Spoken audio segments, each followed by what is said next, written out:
have you been learning from him? Yeah, definitely. Look, I think if you look at Jordan and what he's done in the game for his whole career really, but especially the last couple of years, I think it's so important for someone like me to be playing next to him, to learn, to get better.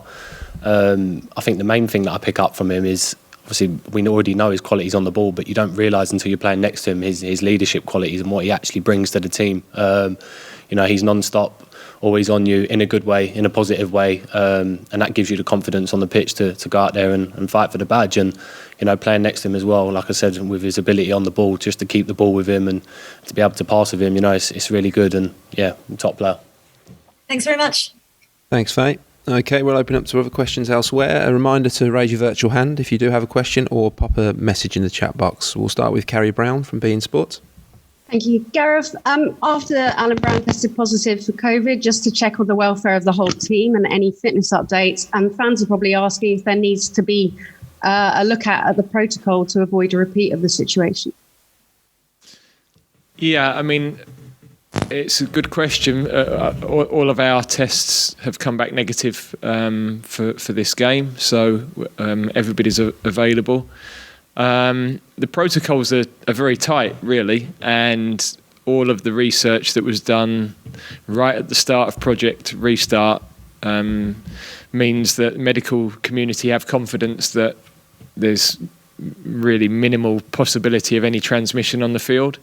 So we're quite relaxed about that, and we know that we've followed all the protocols in terms of timings and everything else around the dressing rooms and things. So it's a strange environment. We're having to compromise all the time on how long we're sat at dinner for, or how long we're sat in meetings for in those confined spaces. It's not as enjoyable, I have to say, for everybody as it would normally be, but we're in a privileged position where we're able to work, and I think we all recognise that is, especially at this moment when the country's in lockdown, something we've got to be appreciative of. And a question for both Gareth and to Declan. There was a documentary behind the scenes of Tottenham, and it gave a rather sanitised view of Harry Kane's team talks, because they never want to reveal everything in these documentaries. Kieran Trippier gave us an insight when Tottenham staged a remarkable comeback against Ajax, saying he stormed into the dressing room and gave them what for. Can you both give us your example of why he's such a strong leader on the pitch as he builds up to his 50th cap? For me, it's everybody leads in different ways, and I think the days are passing where everything was about Churchillian speeches. Different captains lead in different ways. Declan's mentioned Hendo being very vocal on the field, but we've got players in our team who might say very little on the field, but take the ball under pressure, and that's leadership in a different way. We've got others who are very vocal within the dressing room before the games. Some players are very vocal, some are not, but we're not asking the players particularly to make special speeches before the games. We've had a go at that in the past, and at different moments different people will step up and speak, but for me it's not a total requirement of the team before a game. I think that's for Declan as well. Was that Carrie? Yep. Nira, she got Carrie, can you unmute yourself? You've been muted. Sorry. Yeah, with H, look, you feel his presence all the time. I think if you look at the other night, obviously he wasn't involved against Ireland, but beforehand he's in the changing room. He's getting everyone ready for the game. He's talking to the lads, going around individually. For a youngster like me who's aspiring to be, hopefully a future captain, to look at him and what he does, the way he goes around and speaks to the players, and like Gareth said, on the pitch, he might not be the loudest on the pitch, but as in the way, he takes the ball under pressure, the way, he gets defences scared. To me, he's a real leader. And one more for you, Declan. You've talked a long time about your bromance and your best friend, Mason Mount. But Jack Grealish has said, I love Mason. It's a bit annoying, actually, that he gets a bit of stick for all this. Are you concerned? Everyone would love to think there's a Grealish camp and there's a Mason Mount camp, but are you a bit worried this bromance could come between the two of you? And what's the reality behind the scenes?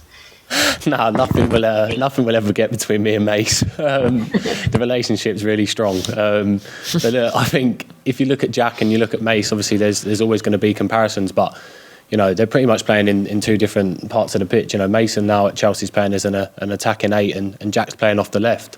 And I think you could see the other night that they can both play in the same team for sure, and they're both great players that I think we should be valuing, because you know for the nation and for me as someone who gets to play with these players, you know we're lucky that we get to play with such talents. Thank you. Thanks, Carrie. Next we'll go to Scott McDermott from the Sunday Mail.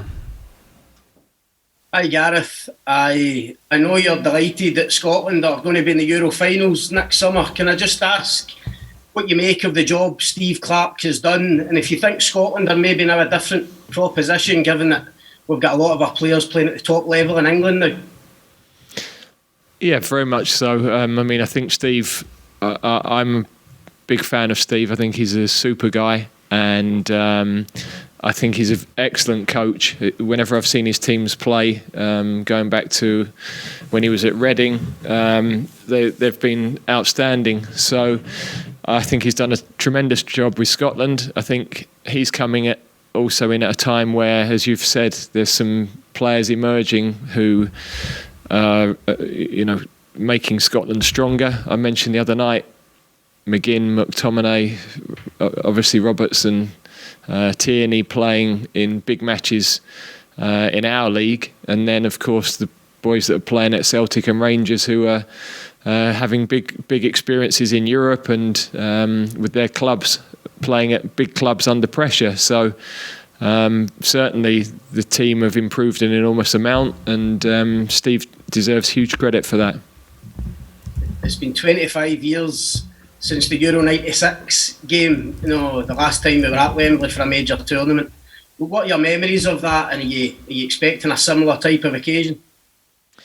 Well, it was a tough game. It hinged on 2 minutes around them, Gary McAllister's penalty being saved by Dave Seaman and us going up the other end for the Gascoigne goal, really.